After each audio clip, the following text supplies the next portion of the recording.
Well, thank you very much. And today we're very thrilled to swear in the new chairman of the Securities and Exchange Commission, Paul Atkins. He's a fantastic man and with great experience, but he's, above all, he's very smart. Congratulations to Paul, his wife, Sarah, and his entire family who are with us today. Thank you very much and congratulations.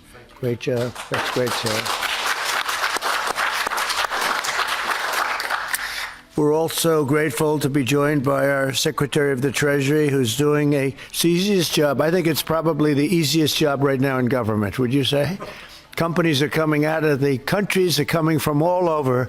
They want to just sign. We're doing okay. But you're doing really well. Thank you very much. Scott's going to be doing the swearing in. No one in America is more highly qualified to lead the SEC in this exciting time than Paul. He's devoted his entire life to the cause of free, clear, pro-growth, and pro-innovation securities markets. After graduating very, very high in his class, I will tell you, Vanderbilt University School of Law, Paul began a distinguished career practicing securities law in New York City before joining the staff of the SEC in the 1990s. In 2002, Paul was appointed as the commissioner of the SEC, a commissioner, and rode that to a fairly well. He was so respected. He was a role which he promoted economic freedom and represented the agency at the U.S.-EU Transatlantic Economic Council, highly respected the World Economic Forum and the Transatlantic Business Dialogue. After completing his term in 2008, Paul began a successful consulting practice and continued to advocate for a common-sense approach to securities regulation. Extremely complicated stuff, and he put a lot of common sense and saneness into it without heavy-handed bureaucracy and the harming of investors and workers and consumers and, frankly, our country itself. Paul has also been a leader in the emerging crypto and blockchain industries and served as co-chair of the Digital Chambers Token Alliance. He's the perfect man to lead this agency at a time when crypto innovators are urgently in need of, and they want so badly, they want it to happen, regulatory certainty and clear rules of the road. In addition to helping build this new framework that will allow the United States to maintain its financial and technological dominance long into the future, Paul will end the weaponization of the SEC and stop the lawless enforcement practices that occurred during the Biden administration. They were vicious people. They were vicious and horrible for our country. Paul is passionate about protecting American liberty and American economic leadership. And we are truly grateful and honored that he has answered the call of public service, as he always has. He's a man that just, we were looking for the right person for this very important job, and just he was at the top of everyone's list.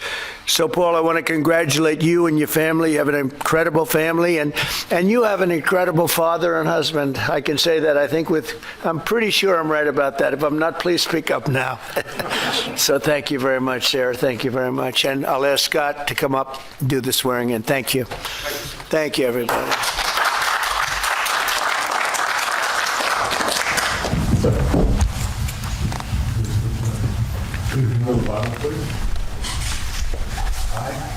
I, Paul, Do solemnly swear do solemnly swear that I will support and defend that I will support and defend the Constitution of the United States the Constitution of the United States against all enemies, against all enemies, foreign and domestic, foreign and domestic, that I will bear true faith that I will bear true faith and allegiance to the same, and allegiance to the same, that I take this obligation freely that I take this obligation freely without any mental reservation without any mental reservation or purpose of evasion, or purpose of evasion, and that I will well that I will well and faithfully discharge and faithfully discharge the duties of the office the duties of the office on which I'm about to enter, on which I'm about to enter. so help me God. So help me God.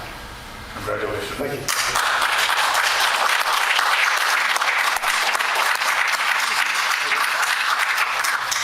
Well, thank you all very much, and especially thank you, Mr. President. I'm really honored by your trust and confidence that you've placed in me to head the SEC.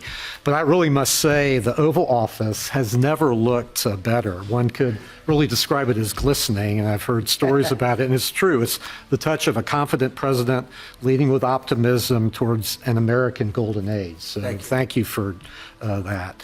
And so to my wife, Sarah, and to our sons, Stuart, Peter, and Henry, thank you all for your steadfast love and support. I'm grateful for the sacrifices that each of you have made to enable me to serve America.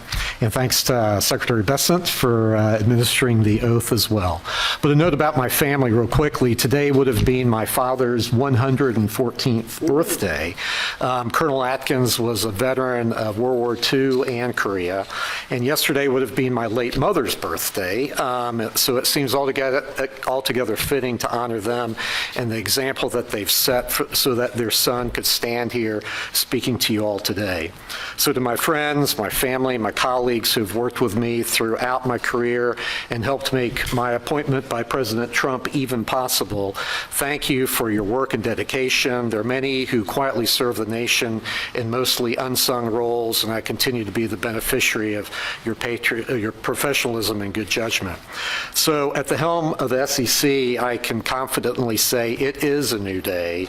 It's time for the SEC to end its waywardness and return to its core mission that Congress set for it: investor protection, fair, orderly, and efficient markets, and capital formation.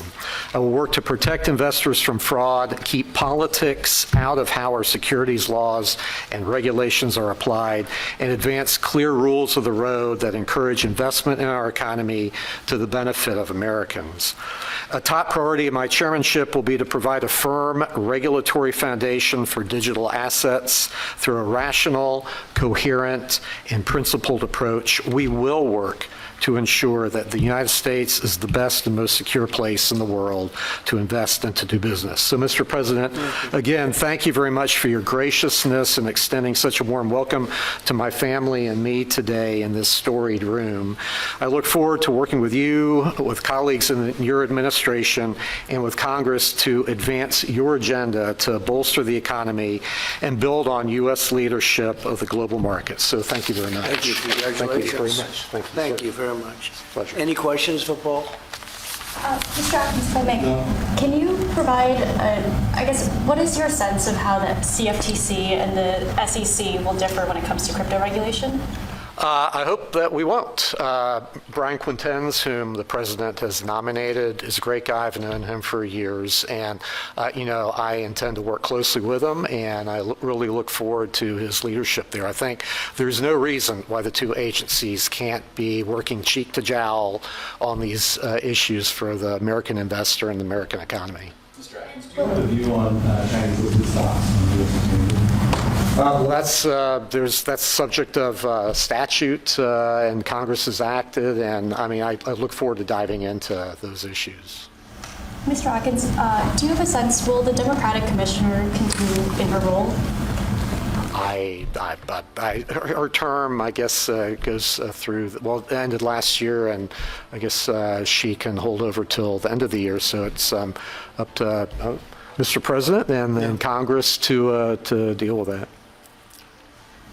Mr. President, on China, your press secretary has suggested that some progress is being made. Are negotiations actively underway? And do you agree with Secretary Bessent, who has suggested that the current standoff with China is not sustainable?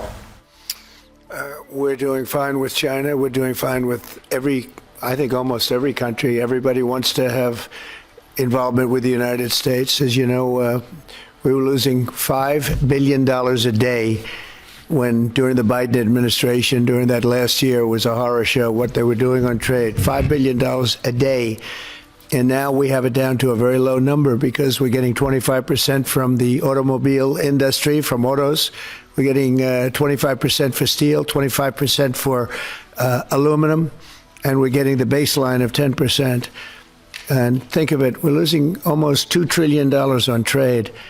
And those days are gone. We're not going to do that again. We're not going to let that happen. We're being ripped off by almost, I don't say every, but very close to every country, everywhere in the world, just being ripped off left and right. You had no leadership. You had people that didn't know what they were doing. And we're going to turn the country around. You know, we have a very nice phrase, make America great again. That's what we're going to do. And it's going to start with trade. We're doing really well. I see the stock market was up nicely, but this is a transition period, and it's going to be a little while.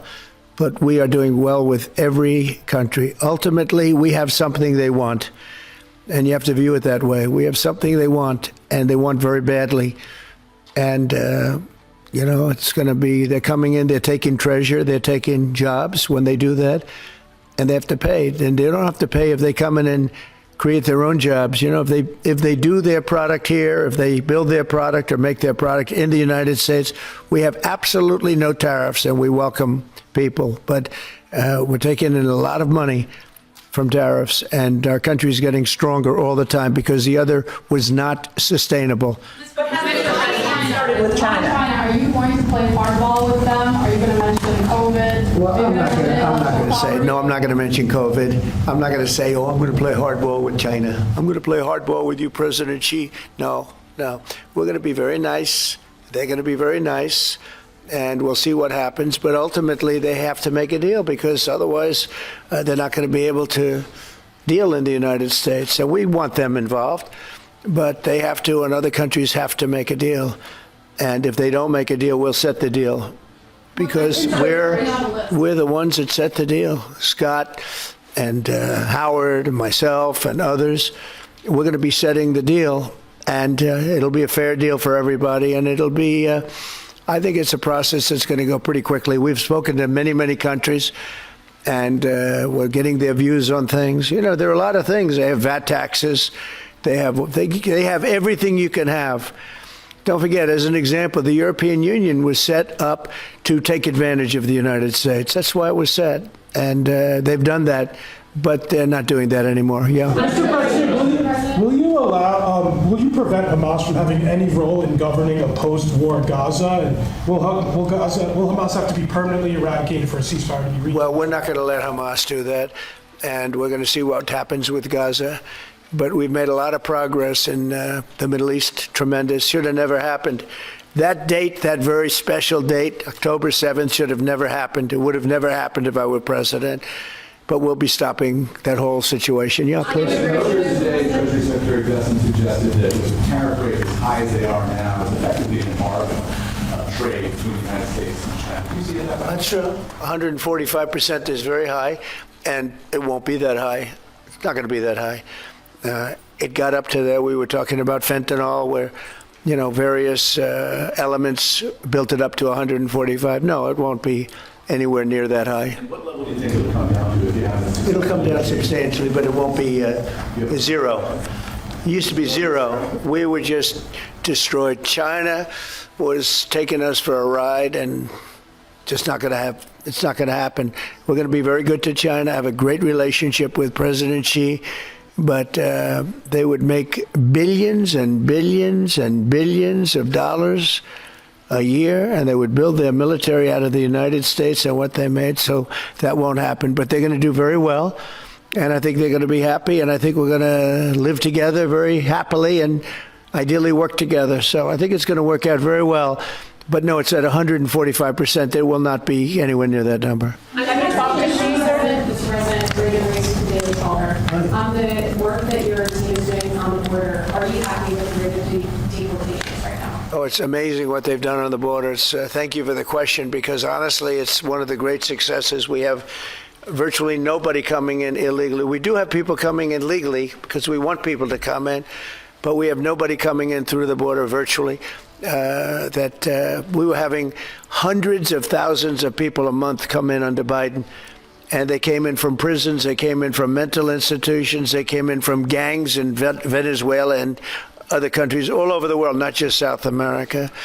They were emptying their prisons into the United States. Venezuela emptied its prisons out, but many countries emptied their prisons into the Congo, as an example, in Africa, emptied their prisons into the United States. And we're getting them out, and I hope we get cooperation from the courts, because, you know, we have thousands of people that are ready to go out, and you can't have a trial for all of these people. It wasn't meant, the system wasn't meant, and we don't think there's anything that says that, look, we are getting some very bad people, killers, murderers, drug dealers, really bad people, the mentally ill, the mentally insane. They emptied out insane asylums into our country. We're getting them out, and a judge can't say, no, you have to have a trial. The trial's going to take 2 years, and no, we're going to have a very dangerous country if we're not allowed to do what we're entitled to do. And I won an election based on the fact that we get them out, and we've done an amazing job. Look, we've stopped. Everybody admits, even the radical left, we have got the strongest border we've ever had, even stronger than what I had it for 4 years. We had a great border. We solved the problem, but it's a tad stronger, which is, I don't know if that's disappointing or not to me. I beat my own record, but I appreciate the question. Thank you, Daniel.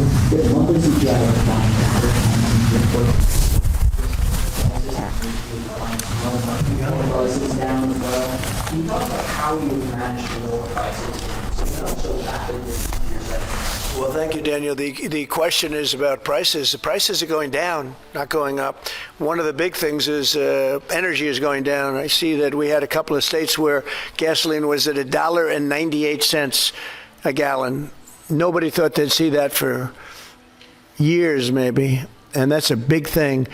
And we opened up our wells, we opened up our drilling, we have more product now for sale, and we're also going to be selling outside of the country to a large extent. It's going to bring down our deficits, largely going to bring down our deficits. But if you remember my first week, I was standing here, Paul, and they were screaming about eggs. The cost of eggs have gone through the roof. They were up like 500, crazy, like 4 or 5 times. And we won't have eggs for Easter, they were saying. There will be no eggs. You can't order eggs. They wanted us to order plastic in the shape of eggs. Well, yesterday we had 48,000 people at the Easter hunt. They call it the Easter roll at the White House. And we had all eggs. And as you know, the cost of eggs has come down like 94% since we took office. And they're pretty much normally priced now. Great job. Our Secretary of Agriculture, Brooke Rollins, did a very good job. But groceries have come down. It's all coming down. The only thing that hasn't come down, but it hasn't gone up much, are interest rates, and we think the Fed should lower the rate. We think that it's a perfect time to lower the rate, and would like to see our chairman be early or on time as opposed to late.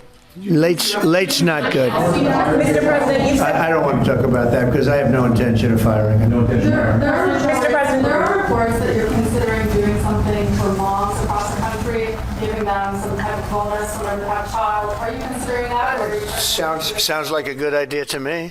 Yeah, please. Yes, so you are right. You have no intention of firing Jerome Powell because your economic advisor, Kevin Hassett, a few days ago said that you and people in the White House were studying this idea of possibly before his term ends. No. Do you have any plans on doing it? None whatsoever. Never did. The press runs away with things. No, I have no intention of firing him. I would like to see him be a little more active in terms of his idea to lower interest rates. This is a perfect time to lower interest rates. If he doesn't, is it the end? No, it's not. But it would be good timing. It could have taken place earlier. But no, I have no intention to fire him. I don't want to comment on that. That doesn't matter. Mr. President, you said When can we expect the Epstein documents to be released? The rest of them? Which documents? The Epstein files? I don't know. I'll speak to the Attorney General about that. I really don't know. I know that we've done the RFK. The Kennedy, Martin Luther King is out there very shortly, so we'll find out. But we've really announced we're doing them in full transparency. You know, when we did JFK, people were saying, "Oh, maybe it wasn't all; it was all." And people actually went up to the office and they looked at some things that were, not really easily available, and they were amazed that we gave it all. And I don't know if it solved any problems for people. People still have questions one way or the other, but that I'm not. But 100% of all of these documents are being delivered. Yeah, please. Mr. President, you said you're ultimately going to make a deal with China, but where do things stand right now? Have you talked to him? The My Secretary relationship, said negotiations are going to be a slog. my relationship with President Xi is great. It's been great for a long time. We've had a very good relationship, and I think we'll make a deal with China.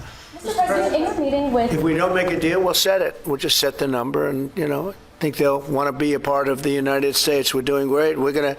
This is the golden age, as Paul said. We're talking about the golden age. There will never be a time like this, in my opinion.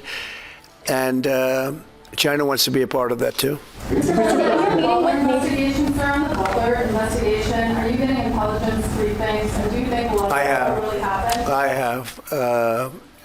I'll keep that to myself. Mr. President, in your meeting with Very personal. Are you concerned about the impact of tariffs on the West Coast ports, which have seen a sharp drawdown in Chinese imports coming in? I think that everyone's going to do well in this country because of tariffs. We have $7 trillion of investment already. You can go back many years, and for a whole year, they haven't had anywhere near that. Mostly, they'd be well under $1 trillion of investment. And we've got $7 trillion. We really started 5 weeks ago. And in just a few weeks, literally, we have $7 trillion, which is a record for a year. There's never been a year with that much.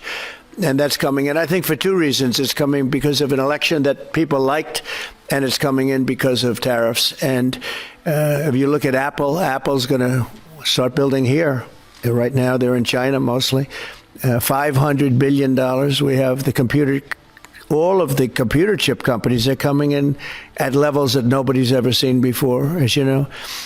Jensen came in for $500 billion. You saw that.